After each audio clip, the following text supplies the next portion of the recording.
Hello, welcome to another episode of the Inforunners. I'm Hayes, and up above me we have Execute, Hey guys. and up to my left, top left, is Algrid. Hey guys. And today we're going to be talking about the new upcoming patch for this quarter, coming up in 4 to 5 days from now, probably on the 1st of April. New 3.0, what we've been waiting for since last year, right? 3.1. Oh shit! Yeah, that's right. It's 3.1. It's so hard and easy to confuse. There's all these features that were promised coming for 3.0, and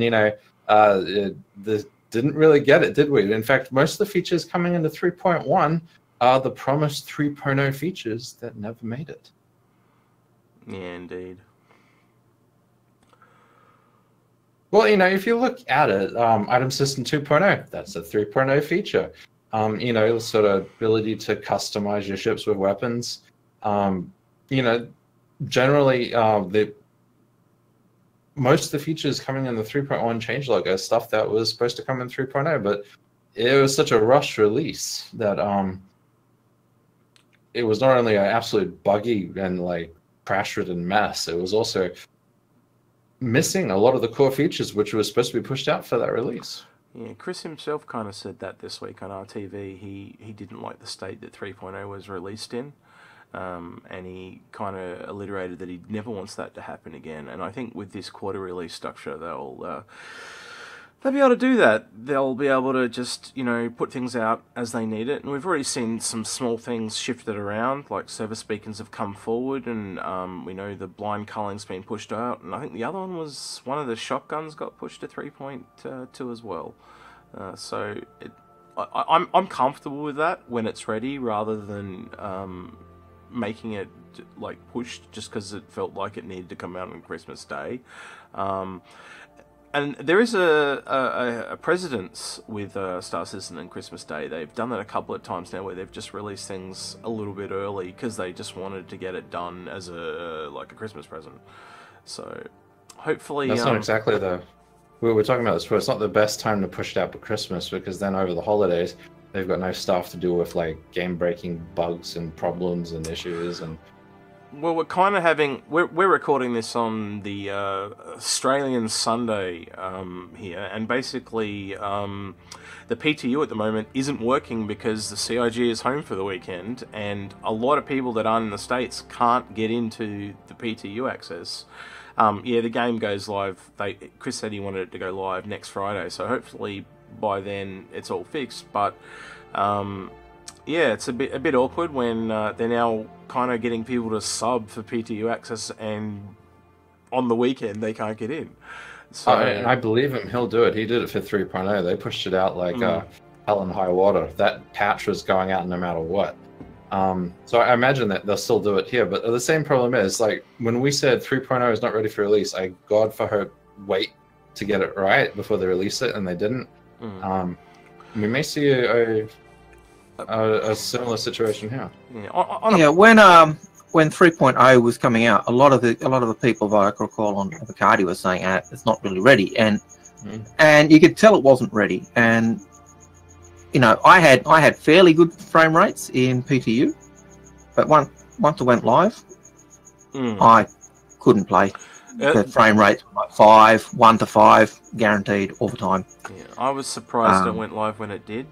And I totally agree with what Agri just said there. The frame rates went completely opposite. It wasn't ready for that, I guess you'd call it a stress test with all that sheer number of people. It wasn't ready for that. But yeah, like you guys said, back in the PTU and the Bacardi, it was reasonable, but it wasn't ready for prime time still. And no, it's unstable as hell. I think I'm allowed to talk about it now, because that's past as a caster, but it was so unbuggy, you couldn't get to places without it crapping out. And 3.0 still is like that. It's still a buggy and unfinished mess. And that was really unfortunate, because what happened was the 3.0 patch compared to the 2.60 patch, which was relatively stable. You could go out and do things in groups and it wouldn't be too difficult. It was you could do those PvE missions if you wanted to do something silent. Whereas at the moment, it feels there's not as much there. Yes. That could be just that when I was doing Avocado, I was just flying around not trying to do missions, but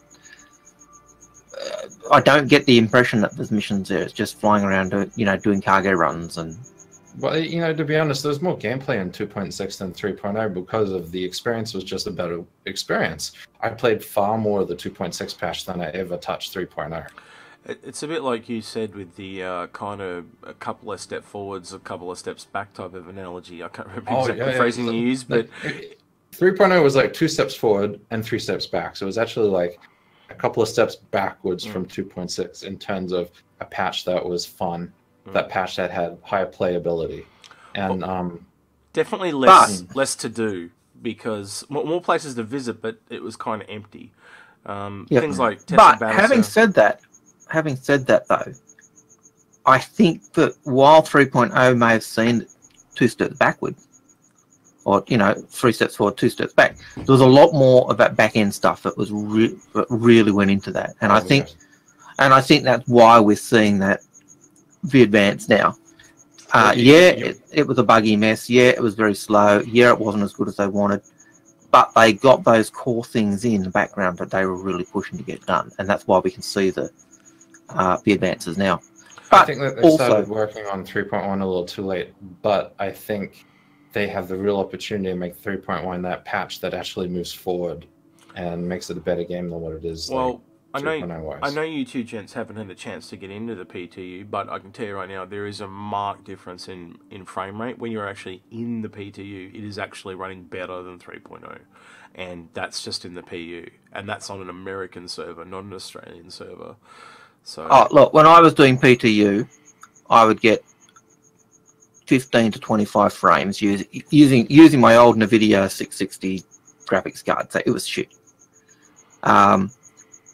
In the 3.0 live release with a NVIDIA 1080 Ti, I'd still only get 1 to 5 frames per second when it was live.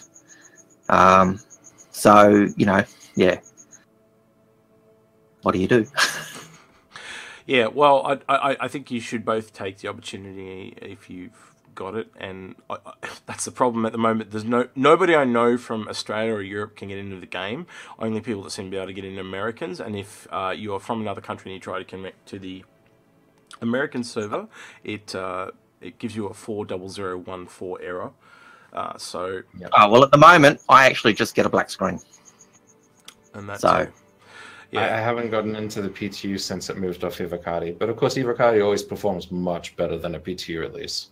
It does. There's less people. There's less people. It's the same thing, yeah.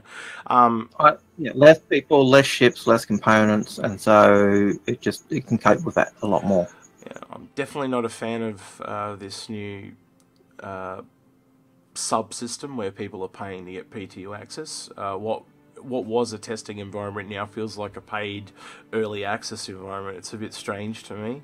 I think they've kind of changed what it was. It did feel like testing. Now it feels like I'm a stress tester.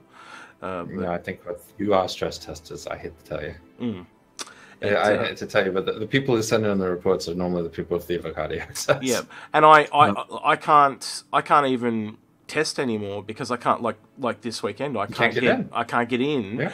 And from their end it's you don't do reports. It's like, well, I can't do reports. Like I have a notepad and I wrote down all my little errors and then I go fill them, but when I can't get in I can't test. It's that simple. So but you see those errors, that's an issue report. Yep. Oh yeah, I've already done that, by the way. I've already put all those in. They're all done. But yeah, like if everyone does it, or everyone hunts down those ones that are the same and puts on them, then it helps identify them. But when you've got people who are just in it to play rather than test and help find the bugs and report them, yeah. I think the other big problem. I was just going to say, while we're on that last little topic, is I'd be interested to know if they actually collect the data on how many times you try to log in, even if it gives you failed attempts. I think they do have be really interested more advanced details with regards to crash reports. That was interesting thing, actually, on RTV. He did actually mention that they have the ability now to record a few seconds of footage just before the game crashes. Like, it's got a little cache of the video. I think that was a really cool new feature too. Sorry, I interrupted you there. Oh yeah, I was going to say that another fact that 3.0 was really limited compared to like 2.6 was we didn't have access to change out weapons on ships. We didn't have access to buy and sort of get those weapons within the universe. So 3.0 was like many steps back just because features that did work in 2.6 were promptly removed or didn't work at all in 3.0. Which made what you could actually do very limited. I think that's what's going to be interesting about 3.1 is that not only are you going to be able to buy and equip a lot of those weapons in 3.1, the whole idea of doing a mission and earning Alpha AUEC in 3.0 is like, yay, I've earned 6 million Alpha AUEC, but I don't have anything to spend it on. There's actually going to be a reason to earn money in the game with the missions coming into the future because you can actually have something to spend it on. No, totally agree. I think that's pretty much everything for this episode as far as I can do. We've gone a little bit off tangent. We've covered a little bit of our bases. Is there anything else you guys want to talk about? No. I'm going to be interested. I hope they, like when 3.0 finally got released, they did some small patching after it, but they didn't look at it much in the following months up to 3.1. I hope they spend more time doing more Evocati releases past April and patching it up and making it a more of a complete, more bug-free and hopefully more complete sort of patch. Hopefully they don't. If they're doing minor patches or mini patches, they don't. Hopefully they don't need to go to Evocati. Yeah. Evocati should, I think, be the big patches where they're bringing the big components. But where you're doing repairs or bug fixes, they should just be on the fly hot fixes. The problem is 3.0 had a lot of bugs, and it probably could have been looked after a bit more, seen more attention. I know they want to move on to the next patch, but if they're going to do quarter releases, I think they need to own those patches a little more and continue to patch it in along. I think we'll see that.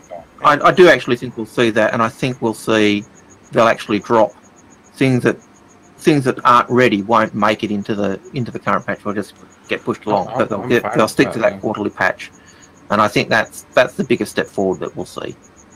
I think the only last little information I'll add is people need to remember that this is a game that is being developed as it is being played. There are going to be slowdowns, and every time they add in a really big item, so when they do add in that stuff in 3.3, the blind culling and all that type of I can't remember the other thing. It slipped my mind for a second, but when that all comes, systems, that one. When that all comes in, I reckon we'll have another performance hit in a different area. Like it might relieve frames, but it might, hopefully it gets better. Yeah, that's the same thing. As long as it's progressing forward, I think that's all we have to be happy with, and as long as we can see it getting better and better over time. So if it takes a step back but takes 2 steps forwards is in the size of the game increases, is in they can get 5 times as many people in, but the frame rate goes down again, that's fine by me. As long as I can see there's some form of progression, I'm going to be fine. With regards to 2018, I honestly think this is the year of the rest of the foundational features finally getting implemented.